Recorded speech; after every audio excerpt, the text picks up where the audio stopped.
හරි අපි මේ වීඩියෝ එක කතා කරන්න බලාපොරොත්තු වෙන්නේ PHP වල functions කියන කොටස. එතකොට අපි function එකක් කියලා හඳුන්වන්නේ යම් කිසි block of statement which can be used repeatedly in a program. ඒ කියන්නේ අපි කියනවා lines කිහිපයක block එකක් අපිට code එකක නැවත නැවත භාවිතා කිරීමට අවශ්‍ය වුණොත් ලියලා අපි කියනවා එක තැනක ලියලා අපි මේ function එක මාර්ගයකින් call කරලා අපිට දෙයක් කරගන්න ඕන නම් අපි කියනවා අපිට functions භාවිතා කරගන්න පුළුවන් කියලා. එතකොට function එකක් අපි කියනවා අපි function එකක් ලියුවට ඒක automatically execute වෙන්නේ නැහැ. එතකොට function එකක් execute කරන්න නම් function එක call කිරීමට අවශ්‍යයි. එතකොට අපි මේ උදාහරණයක් අරන් දෙනවා. එතකොට අපි මෙතන function කියන keyword එක තමයි භාවිතා කරන්නේ function එකක් identify කරගන්න. function ඊට පස්සේ function එකේ name එක. ඒ function name එකත් එක්ක අපි මෙතන ලියලා තිනවා echo Deshan K tutorials කියලා. එතකොට අපි දැන් මේ leap function එකක් අපි මේක අපි comment එකක් කරගමු.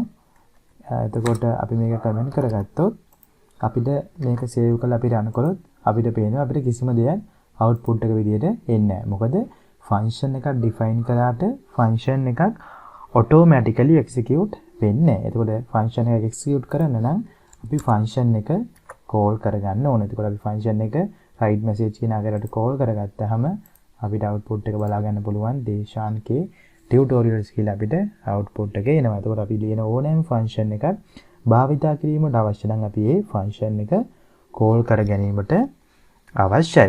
ඊට පස්සේ අපි තව උදාහරණයක් අරන් බලමු. අපි parameters send කරලා අපි කොහොමද function එකක් ලියාගන්නේ කියලා. එතකොට අපි මෙතන parameter එකක් send කරනවා. අපි ගමු $name කියලා අපි parameter එකක් එවනවා අපේ function එකේ. එතකොට function එකට තියෙනවා function name එකත් එක්ක එක single parameter එකක්. අපි එතකොට parameter එක join කරගන්න යන්නේ අපේ echo එකට. එතකොට අපිට මෙහෙ වගේ join කරගන්න පුළුවන් print කරගත්තා. එතකොට $name සමග මෙන්න මේ Deshan K tutorials කියන එක print කරගන්න පුළුවන්. එතකොට අපි දැනගන්න ඕනේ අපි දැන් මේක මේ ආකාරයෙන් send කරොත් වැරදි. මොකද අපි දැන් අලුත් අපේ function එකට parameter එකකුත් send කිරීමට අවශ්‍යයි. එතකොට අපි දානවා ICT කියලා. අපි මේක save කරලා run කරොත් අපිට output එක බලා ගන්න පුළුවන් ICT Deshan K tutorials කියලා එනවා. කොහොමද ඒක එන්නේ? එතකොට මෙන්න මේ ICT කියන word එක අපි parameter එකක් විදියට අපේ function එකට send කරාම එතකොට මේ function අපි යවපු value එකට අදාළව මෙන්න මේ $name එකට ඒක equal කරගන්නවා. එතකොට $name කියන variable name එක තමයි අපි print කරන්නේ. එතකොට මේ variable name එක map වෙන්නේ මෙන්න මේ ICT කියන word එකත් එක්ක. එතකොට අපි මේ වගේ උදාහරණයක් අරගෙන බලන්න පුළුවන් අපිට. අපි numbers දෙකක් add කරමු function එකක් භාවිතා කරලා. අපි මේ function එක අරන් බලමු. මෙතන මේ function එකේ අපි භාවිතා කරන්නේ මෙන්න මේ add number කියන function එක. එතකොට මේ add number කියන function එක ගැන තමයි මේ ප්‍රශ්නේදී බලන්න යන්නේ. එතකොට අපි add number කියන function එකට parameters දෙකක් අපිට අඩංගු වෙනවා. $a සහ $b කියන parameters දෙක.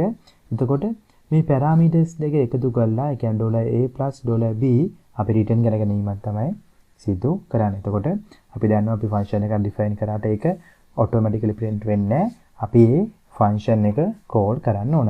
ඊට අපි මේ echo එක මාර්ගයෙන් අපි මේ add numbers කියන function එකට parameters දෙකක් send කරලා පහ කියලා parameters දෙකක් send කරලා print කර ගැනීමක් තමයි සිදු කරන්නේ. එතකොට අපි මේ දෙක run කරොත් අපිට මේ 10 කියන value එක output එක විදිහට ලබා ගන්න පුළුවන්. අපි මේ value එක change කරලා බලමු 6 සහ 7 කියලා.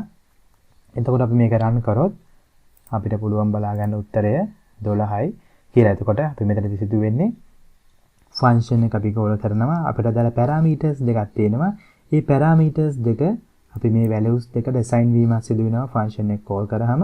එතකොට function එක ඇතුලේ සිදු වෙන්නේ අපි return කරනවා මේ function දෙකේ එකතුව නැවතත් අපි call කරන තැනට. එතකොට මේ add numbers 5 7 කියන එක සමාන වෙනවා මෙන්න මේ 12 කියන value එකට. එතකොට මේක අපි print කර ගැනීමක් තමයි සිදු කරේ. ඒකින් තමයි අපිට මේ 12 කියන answer එක ලැබුණේ. ඔන්න ඔය වගේ කරුණු ටිකක් තමයි ඔයාලා දැනගන්න ඕන functions සමග භාවිතා කරද්දී. එතකොට ඔයාලා දැනගන්න කරුණ තමයි අපි functions භාවිතා කරන්නේයි යම් කිසි කොටසක් repeatedly වෙනවා නම් අපිට පුළුවන් ඒක code segment එකක් විදියට function එකක් ඇතුළත ලියාගෙන අපිට අදාළ parameters මගින් send කර කර අපිට අදාළ result එක ලබා ගන්න.